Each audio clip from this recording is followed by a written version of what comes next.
Waalaikumsalam warahmatullahi wabarakatuh. Alhamdulillah alladzi hadana li hadza wa ma kunna linahtadiya laula an hadana Allah. Allahumma shalli wa sallim ala sayyidina Muhammadin miftahi bab rahmatillah adada ma fi ilmillah salatan wa salaman daimain bi dawami mulkillah wa ala alihi wa sahbihi wa man wala amma ba'du. Alhamdulillah, kita bersyukur malam yang mulia ini dengan segala keadaan yang kita rasakan sekarang, kita dikumpulkan dalam rangka bergembira menyambut merayakan hari lahir Nabi Muhammad SAW. Allahumma shalli alaihi. Kita kumpul bersama para ulama, para habaib keturunan Nabi Muhammad SAW. Di antara kita ada Habib Hasan Al-Hasani, para habaib yang lainnya, dan juga guru kita Sodik, Kiai Asmawi, dan semua para ustaz-ustaz yang lainnya. Kumpulnya kita bersama mereka meraih cahaya nur ilmunya Nabi Muhammad SAW. Sebagaimana Al-Imam Busiri di dalam qasidah burdahnya mengatakan fa innahu syamsu fadlin hum kawakibuha yudhirna anwaruha linnasi fid dhulami. Sebagaimana Imam Busiri mengatakan Nabi Muhammad adalah mataharinya yang mulia yang agung.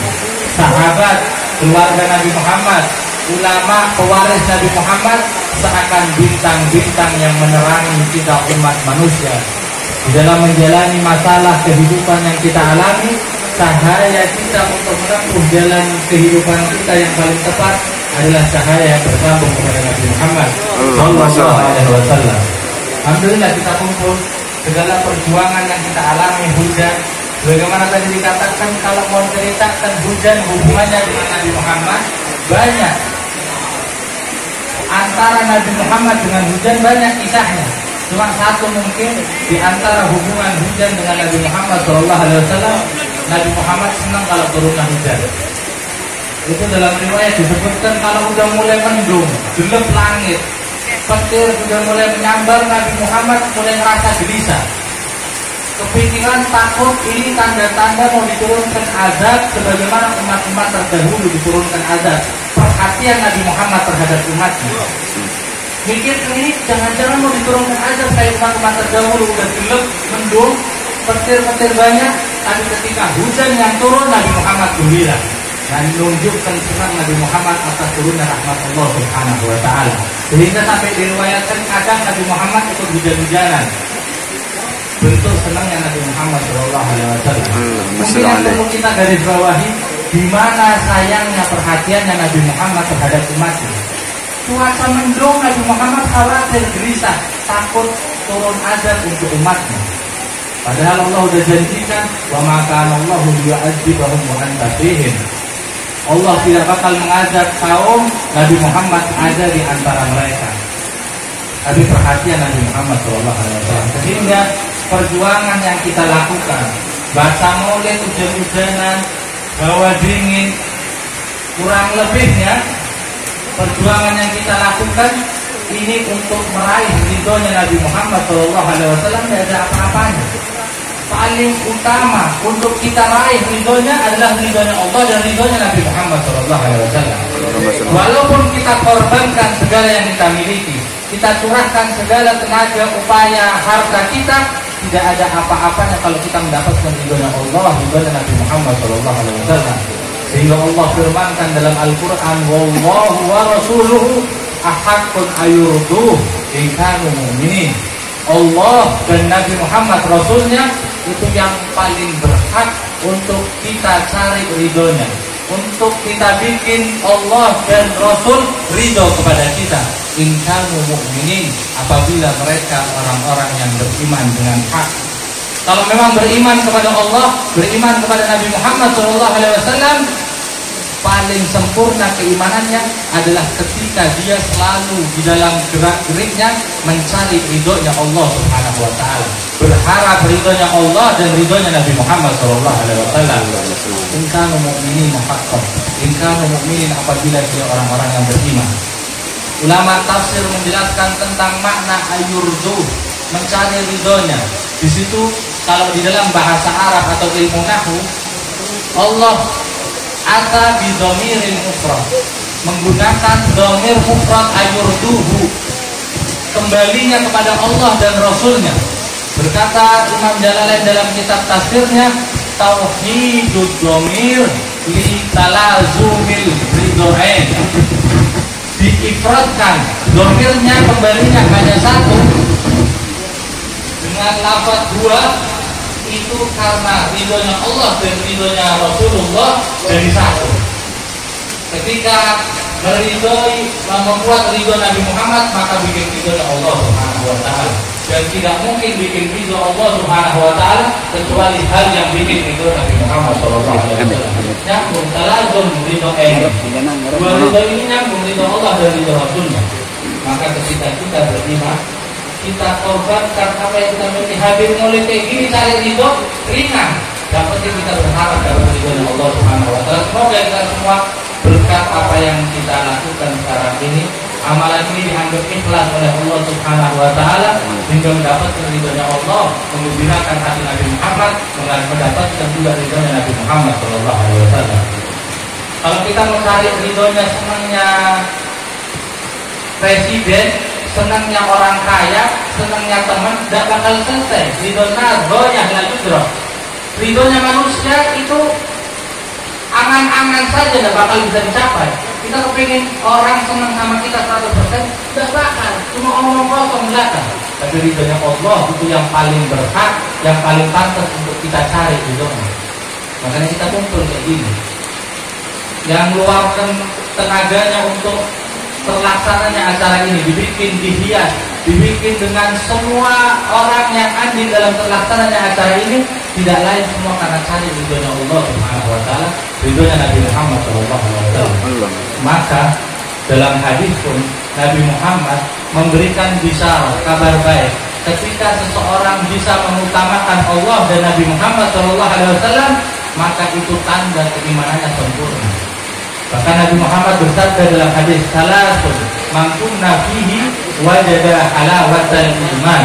Ada 3 hal yang apabila seseorang mempunyai 3 hal ini, maka dia bakal merasakan manisnya iman. Al-Imam Ibnu Hajar dalam kitabnya Fathul Bari Syarah Sahihul Bukhari menjelaskan, maksud dari merasakan manisnya iman adalah talmih fi qissatis sahih wal marid. Itu isyarat yang menjelaskan juga tentang perbandingan kisahnya orang sehat dan orang sakit. Orang yang punya 3 hal ini bisa merasakan manisnya iman, kayak orang sehat dan orang sakit. Apa itu?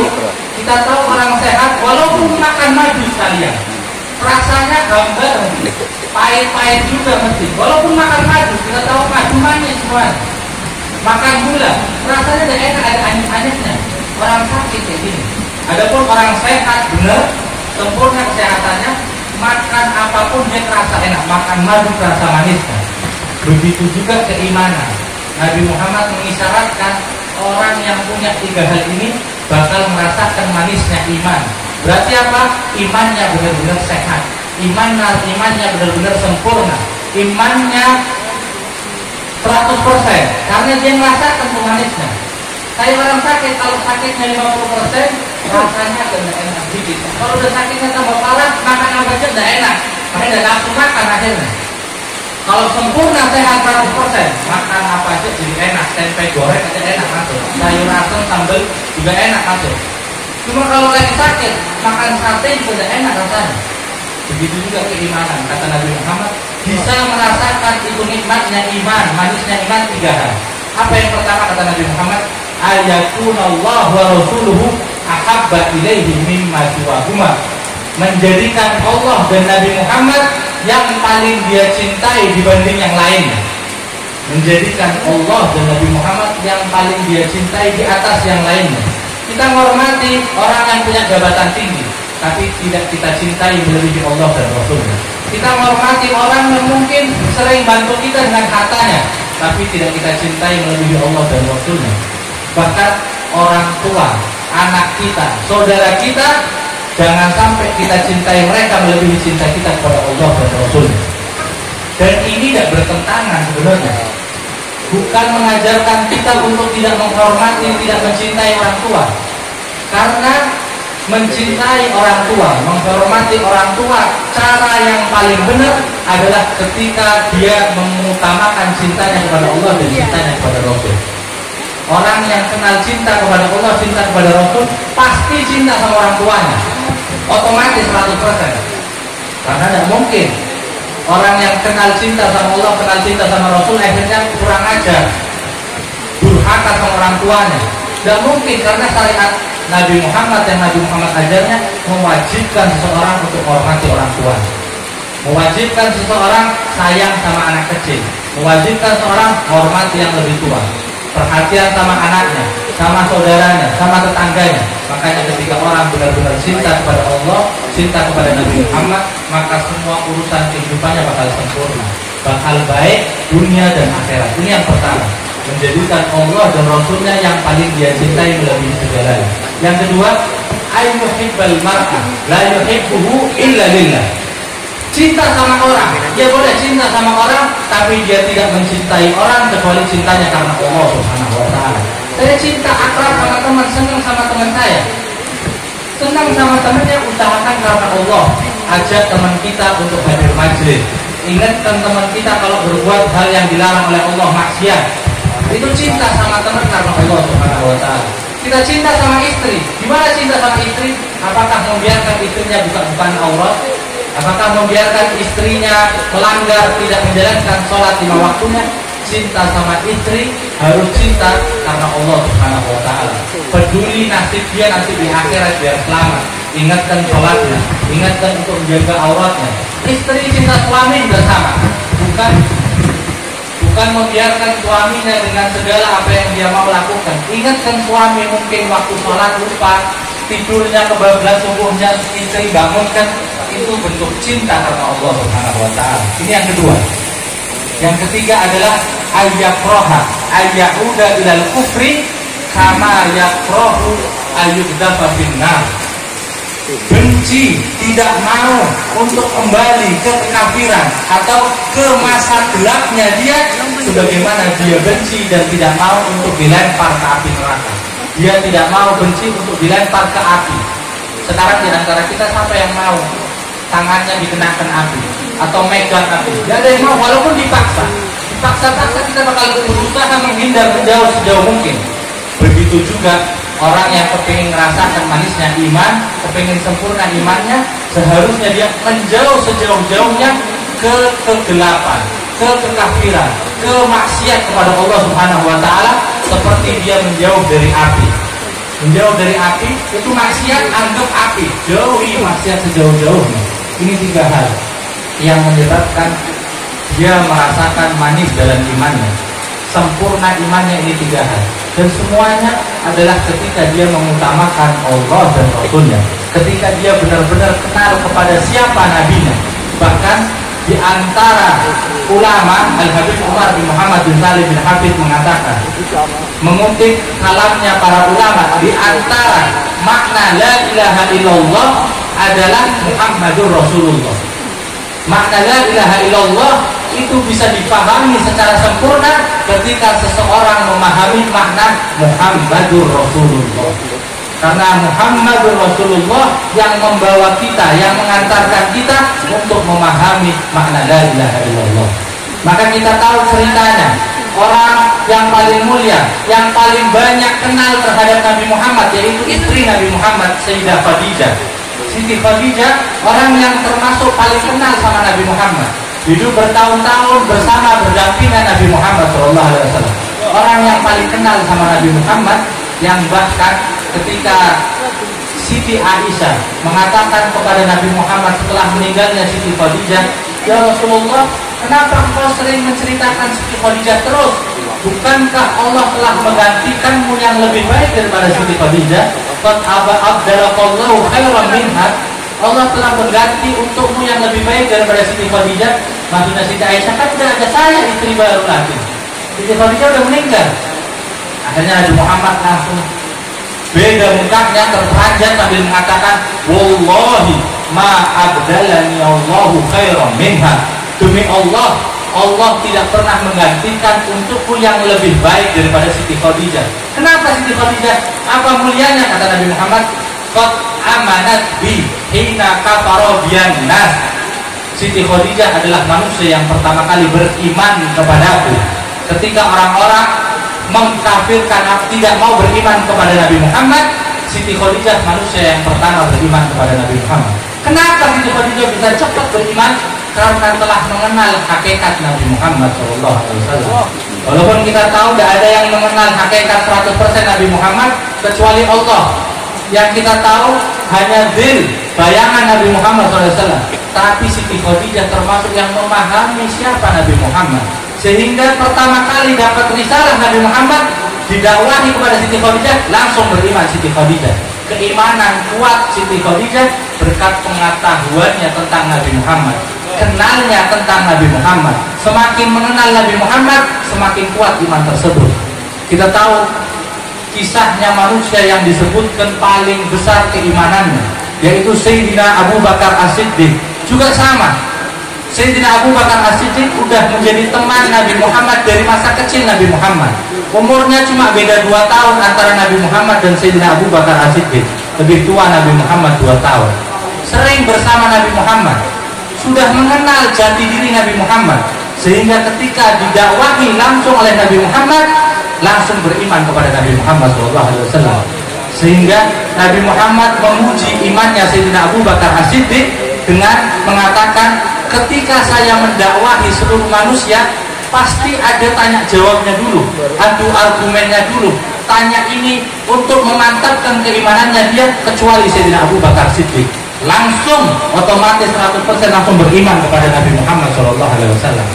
Karena kenal dengan Nabi Muhammad SAW, bareng terus sama Nabi Muhammad SAW. Makanya kita semakin kenal, semakin beriman kepada Allah, beriman kepada Nabi Muhammad SAW.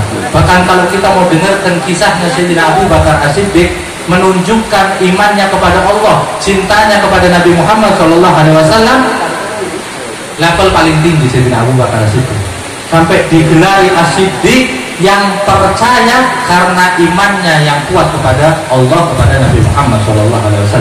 Sayyidina Abu Bakar As-Siddiq masa hidupnya semuanya untuk Nabi Muhammad SAW.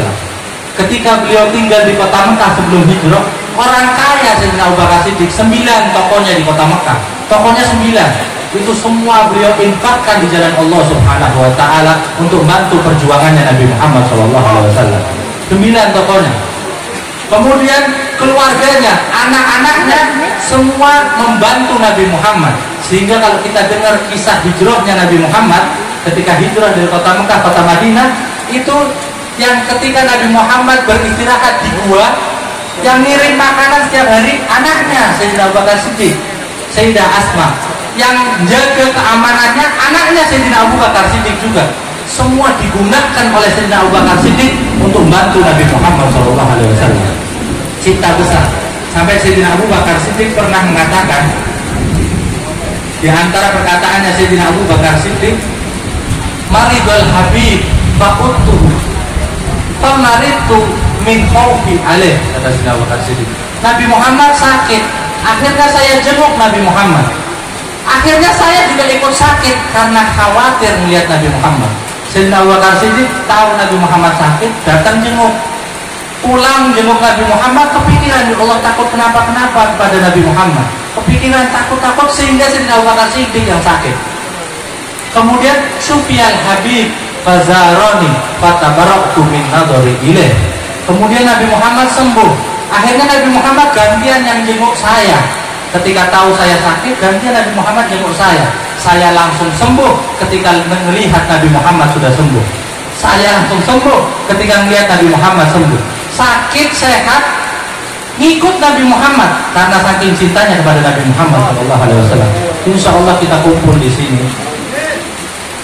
Perjuangan apapun yang kita keluarkan di sini, dari mulai Syariful Bait, apa yang beliau keluarkan, panitia yang ikut andil acara, bahkan kita yang hadir dengan segala kurang lebihnya di acara ini, insya Allah ini menjadi perjuangan kita dalam membuktikan cinta kita kepada Nabi Muhammad SAW dan membanggakan hati Nabi Muhammad SAW, sehingga Allah ridho kepada kita, Nabi Muhammad ridho kepada kita, kita bisa merasakan iman, merasakan cinta, merasakan manisnya iman seperti para sahabat pun merasakan itu semua. Ini sedikit yang bisa saya sampaikan. Kita doakan semua yang hadir di sini, semoga semua urusannya digampangkan oleh Allah Subhanahu wa taala, khususnya para habaib kita, ulama kita, Ki Asmawi, Gus Sodik, dan semuanya panitia acara Sohibul Bait, semua hajatnya dikabulkan oleh Allah Subhanahu wa taala, dosa kita diampuni oleh Allah Subhanahu wa taala, warzuqna kamalal mutaba'ati li sayyidina Muhammad sallallahu alaihi wasallam wa lakum minkum. Wassalamualaikum warahmatullahi taala wabarakatuh.